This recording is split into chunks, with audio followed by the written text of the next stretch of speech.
10 years ago, a young nurse named Emma was admitted to our hospital, and her beauty was simply breathtaking. I was a practicing surgeon at the time, and she became my operating room nurse. It was just when I had just broken up with my wife after 2 years of living together. We didn't succeed, and we didn't have any children. Somehow, Emma immediately found a response in my soul. Then one night, when we were on duty, Emma and I had a serious conversation. For no reason at all, she burst into tears and poured out her soul to me, telling me about her situation. She married for true love, and they had a wonderful son, but it turned out that her husband had problems with alcohol. As expected, he was a driver, and this had a bad effect on his work due to his binge drinking. When he was sober, he was a real godsend, but as soon as he started drinking, their life abruptly turned into a nightmare. With no family to lean on and nowhere else to turn to, she remained devoted to him no matter what. After this heartfelt conversation, we became close and eventually became real friends. One evening she called me, deeply upset, and said that her husband had thrown her and their son out of the house in a drunken stupor.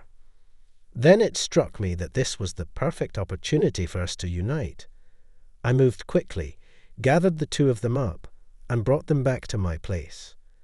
It wasn't long before we became a family unit, and marriage followed a year later. Emma's son, Ethan, became as dear to me as my own flesh and blood.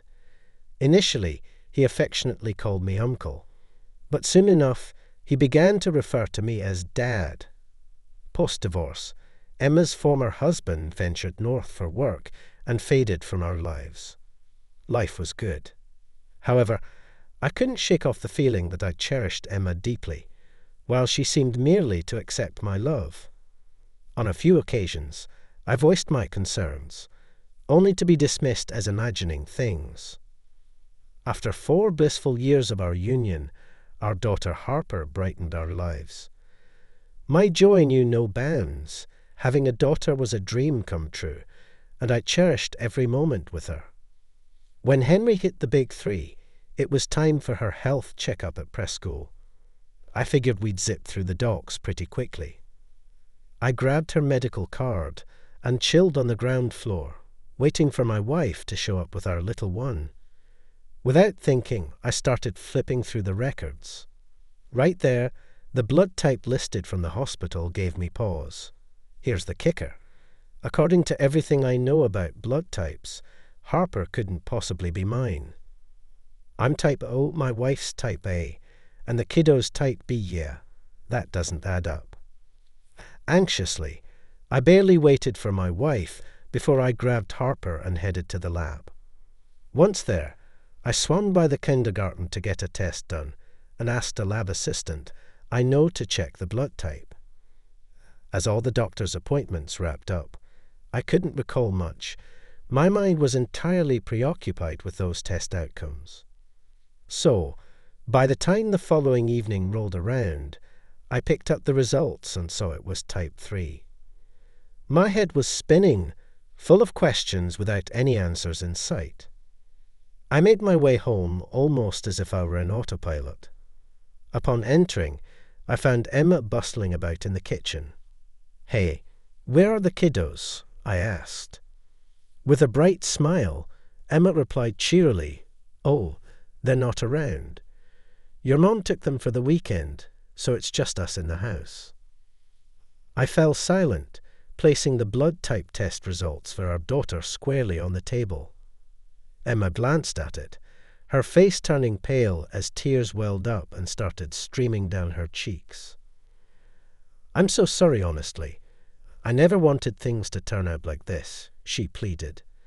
Then she confessed that 4 years ago, Jackson had returned to town, sought her out, and expressed a desire to meet his son. What unfolded afterward puzzled her completely. They'd been meeting on the down low for roughly a month. She came to see she still had feelings for her ex, just like in the old days. But then, bam, the holiday wrapped up, and those drinking issues hung around like a bad penny. One night, after having one too many, he dropped the bombshell that he'd had another family up north for ages. A month post his departure, Emma discovered she was expecting, yet she was clueless about who the daddy was. When baby Harper made her debut, the answer was crystal clear. The blood type gave it away. Initially, I figured this was the last straw, and forgiveness was off the table, but I was over the moon. I couldn't be bothered with checking out the blood type on the chart at that point. I gazed at her, completely at a loss. How on earth was I supposed to navigate this situation? In reality, I'm a father of two, a girl and a boy. Legally speaking, Jackson has 2 kids as well, while I'm left with nothing but a treacherous spouse. It made my stomach churn to hear Emma admit that she still has feelings for Jackson. She claims she understands there's no future for them, but she appreciates me deeply for my kindness and the support I've given her throughout our lives together. The toughest part was trying to explain to the kids why their mom, and they were suddenly packing their bags and turning their backs on me. It felt as if I'd aged years in just a matter of days. At the office, they've promoted me to head the department. Emma moved on to a different medical facility. Despite everything, I still find time to aid the children, often spending my off hours with them. They've become like family to me. Recently, I've grown close to a wonderful woman. Marriage isn't on my radar just yet, though.